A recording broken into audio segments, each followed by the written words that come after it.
Voilà, Dico Helvetico, c'est un titre que vous connaissez. So Switzerland, vous connaissez aussi. C'est évidemment une maison célèbre. On connaît Xavier Casil. Nous, ça fait 10 ans qu'on se connaît. Il est là, mais il est flanqué d'un de ses récents auteurs, Rudolf Klaus. C'est de votre livre que l'on va parler. Merci la vie.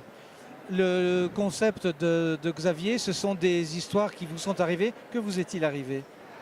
J'ai rencontré Catherine à un séminaire de développement de personnalité et j'ai découvert une personne hyper positive et en même temps elle m'a dit qu'elle luttait contre son cancer depuis 3 ans. Et là je me suis dit, chercher l'erreur, comment ça se fait qu'elle est aussi positive avec sa maladie. On précise que la personne n'habite pas du tout dans la région. Non, elle habite Marseille, moi Genève. Donc, j'avais même pas ses coordonnées, donc j'ai cherché ses coordonnées et on est rentré en correspondance par email.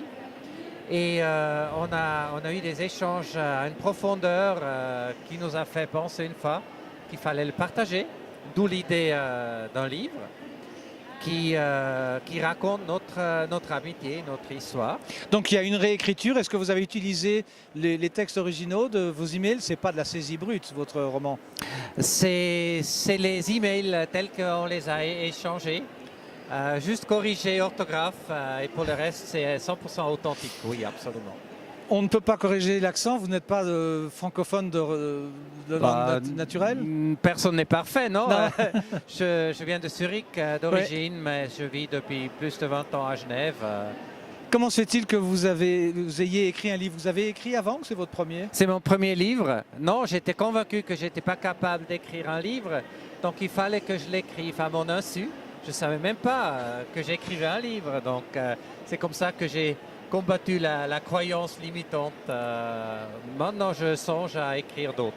Bon, alors il faut mettre le pied à l'étrier. Xavier Casil, bonjour, là vous êtes à l'image. Comment l'avez-vous rencontré, votre auteur, comme vous avez rencontré Olivier Rigaud? Par la collection, oui. Quand j'ai voulu lancer une collection de romans il y a 1 an et demi. J'ai voulu l'appeler Tant qu'il y aura des hommes. Ça c'est le film avec... Exactement, avec Burt Lancaster. Et chose. Et je ne me souviens plus de l'actrice principale. Ava Gardner, je crois. Sur ce baiser torride au bord de la plage. J'ai voulu ouvrir un champ pour des auteurs inconnus. Dont vous avez fait partie? Oui, ben moi, à 10 ans, moi j'étais publicitaire, je n'étais pas du tout éditeur ni auteur, donc je m'y suis mis aussi. Et je voulais créer une collection qui parle aux hommes. Voilà. Tant qu'il y aura des hommes, vous avez des choses à dire, vous n'avez jamais pu les exprimer, des choses qui vous sont arrivées, des choses terribles, des choses intéressantes, des choses tragiques, des choses drôles. Eh ben, allons-y. On se voit, on en parle, on réécrit. Votre intervention va jusqu'à la réécriture et le conseil Alors, j'ai pas réécrit le texte et les emails qui ont été... On les a un peu édulcorés, on en a raccourci certains, on en a allongé certains. Pour la continuité qu'on comprenne. Oui, il fallait aussi un rythme aussi. Mais c'est vrai qu'il y a des échanges qui durent 2 lignes et des échanges qui durent 3 pages. Merci Xavier. Merci je suis un peu déçu, parce que est-ce que vous êtes un éditeur indépendant? Oui.